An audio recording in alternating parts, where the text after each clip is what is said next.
Teresa Ruiz says her Father Stu character is so much more than a good Catholic Latina dropping during Semana Santa.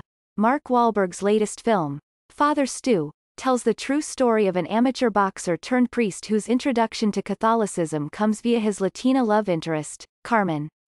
She's a devout Catholic, minding her own business when Stu, Long notices her at the grocery store.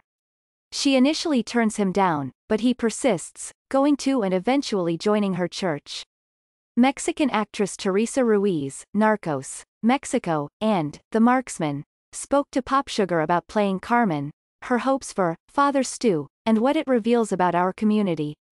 She was initially attracted to the film because of its positive message. She sees a lot of dark scripts and reads the same bad news as the rest of us, so it felt right to use her talents on something that could give light, comfort, and inspiration to audiences, especially now. Ruiz also appreciates how authentic Carmen is to the story.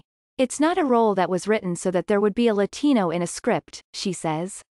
Instead, Carmen is based on a real Latina woman who changed the life of the real Stu. And Ruiz plays her like someone she knows. I see her the way I see my own community, the way I see my mother.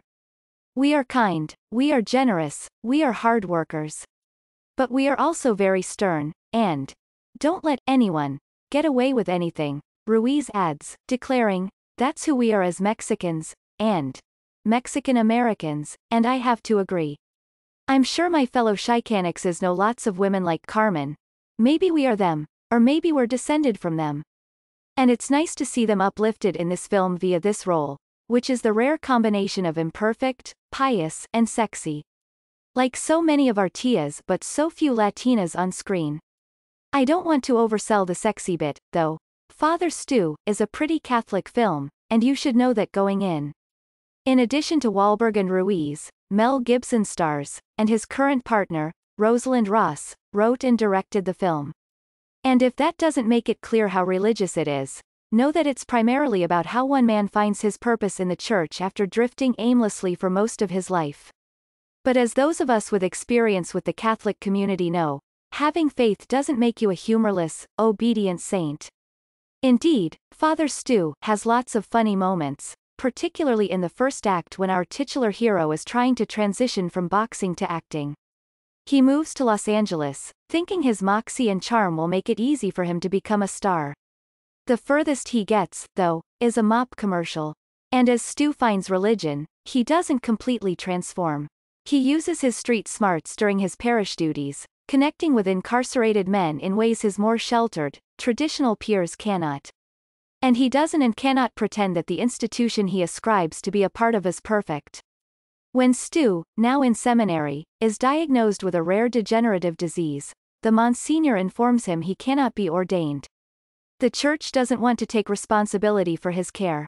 Stu calls out the hypocrisy of the followers of Christ refusing to aid a cripple, but there's nothing he can do. He has fought hard to achieve his vocation, convincing so many skeptics, including himself, that he should be a priest, and now he must put a pause on his ambition, leaving it in the hands of God, as some might say.